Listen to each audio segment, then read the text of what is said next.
Grace and peace, you guys. Welcome back to Unshakable. Listen, this is a really quick video that I wanted to record. I'm actually about to record a video, but I need to move really, really quickly because today we are taking Unshakable with April. We're taking that on the road. I will be going down to the school board meeting at the city schools of Decatur. As you guys know, I am a homeschooling mom. I home educate my children. However, what happens in the community is still of a major concern for me, considering I believe that the culture and politics are inextricably linked.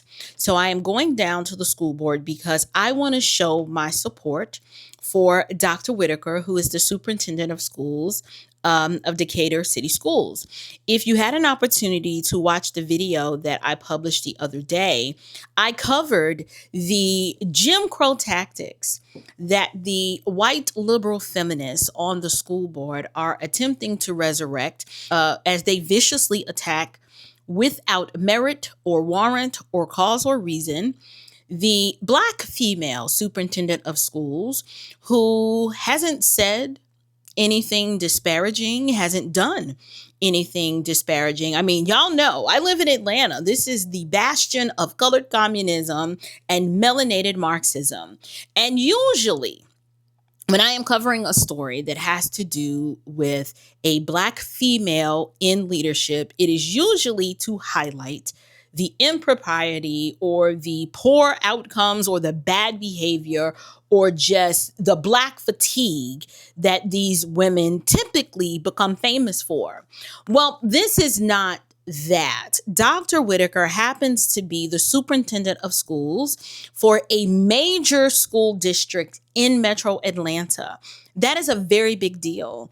And not only that, but she's not come under fire because she's doing a bad job. She's not come under fire because the test scores are going in the opposite direction. She's not under fire because the reading and literacy rates of the students are going in the opposite direction, like on the negative side. No, she is being viciously targeted and attacked and under an investigative probe because of something her husband has said. Now, riddle me this, Batman. Does Dr. Whitaker's husband, does he work for Decatur City Schools? Is he in the administration? Is he a teacher there? I don't know. Does he change light bulbs for the Decatur City Schools? The answer to that question is no. Her husband, who is just simply her one flesh partner and the father of her children, has his own business as an independent content creator. Jason does what I do. Like, and full disclosure here, Jason is the big homie. Yes, Jason is my friend. Our families have had lunch together. I am familiar with his children. So this hits home for me because when you come for one of us, you come for all of us. Right? So anyway, Jason, in his private capacity, in his own podcast that is completely his own thoughts and his own words and his own convictions, said some things that he's entitled to say based on his First Amendment rights. But you see, this is the smokescreen. This is the distraction. There's a particular member on the school board who happens to be a civil rights attorney. We're just gonna call her Lulu for now. We'll introduce you to her a little later. But this civil rights attorney who happens to sit on the school board is leading the charge into this probe into Dr. Whitaker because of things that Jason said on his own podcast where Dr. Whitaker has never appeared and said a mumbling word. The issue here is that the studio, which is separate from Jason's podcast, was used as a location for Dr. Whitaker to record a podcast because, to keep her word, when she first got into the superintendent role, she wanted to maintain open, honest dialogue and communication with the district and the parents and the students and be this bridge builder to make sure that she was keeping them up to speed with all of the wherewithals and the things going on in the district. So she recorded a podcast at the studio that is no longer owned by Jason, by the way, but it used to be. But anyone can record at this studio, right? I've recorded at Jason's studio before. Plenty of small business owners in Marietta record content of all kinds at this podcast studio. Well, whenever you're reaching, like, one thing you'll notice about white liberals, whenever their feet, whenever you don't bow the knee to whatever it is that they want, you don't acquiesce to their worldview and their demands, and you don't do exactly what they want. Think of Jim Crow. In the Jim Crow South, you were not allowed to have an independent thought and to think for yourself and to say what you want to say and to vote where you want to vote and live where you want to live, right? Y'all remember that, right? And they used these bullying tactics. It was a lot of subjugation. It was a lot of oppressive bullying type tactics. They'd roll up to your job. They'd roll up to your church, wherever they could roll up on you to assert their dominance over you and to make sure you understood that under no uncertain terms were you allowed to espouse whatever it is that you think and believe and say. You could not do that unless you were willing to be subject to their harassment and threats. So whether that's bombing a church, bombing your house, in intimidating your employer and your friends and your families until they got total submission. Y'all remember that, right? That used to happen in the Jim Crow South. Well, this is still the South, and I've lived in the South for 30 years, but I've always known that it was the white liberal who was they were the party of Jim Crow and the KKK and the party of slavery. They are still the same people. They just wear different uniforms. Now they wear shirts that talk about how they're pro-black and pro-brown and pro-Muslim and pro-ho and pro-science, but they're lying. And if you go down the list of all the things that they claim to be in pro support of, some of those things are diametrically opposed to each other. Oh, I forgot, they're pro-Islam.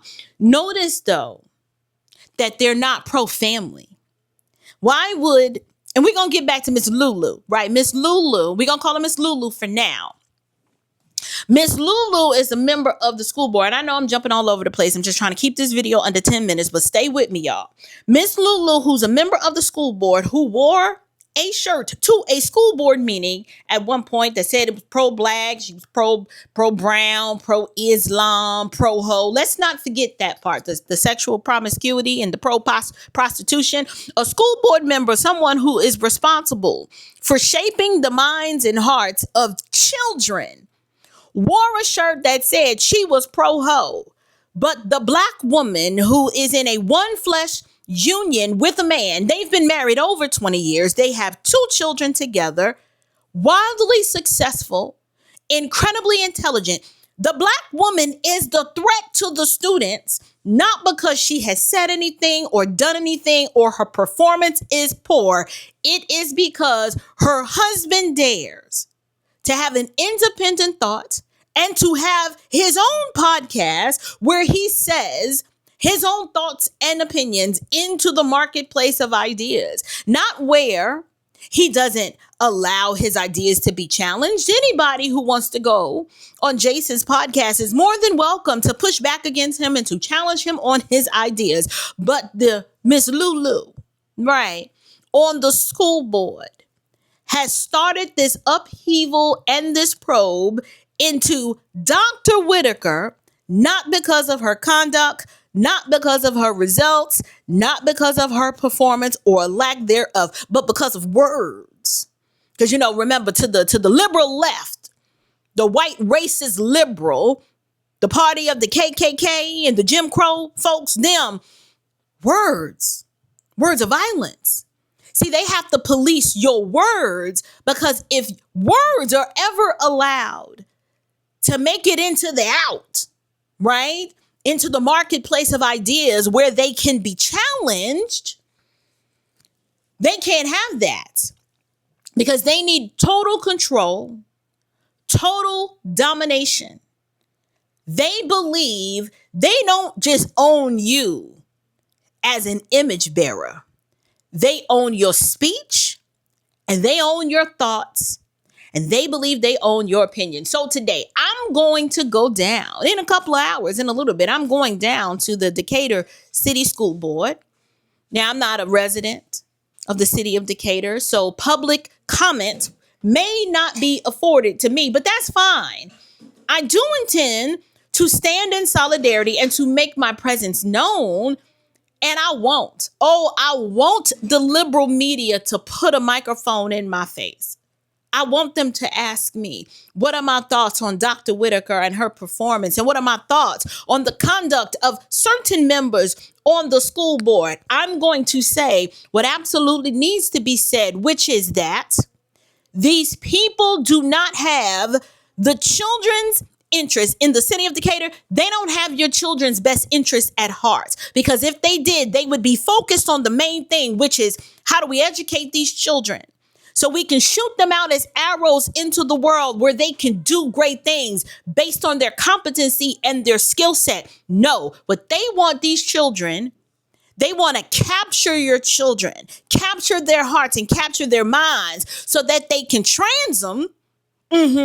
Yeah, they definitely want to sexualize and pervert the minds and the worldview of your children. How do we know this? Because a member of the school board wears a shirt that says pro-ho, and that's not a problem.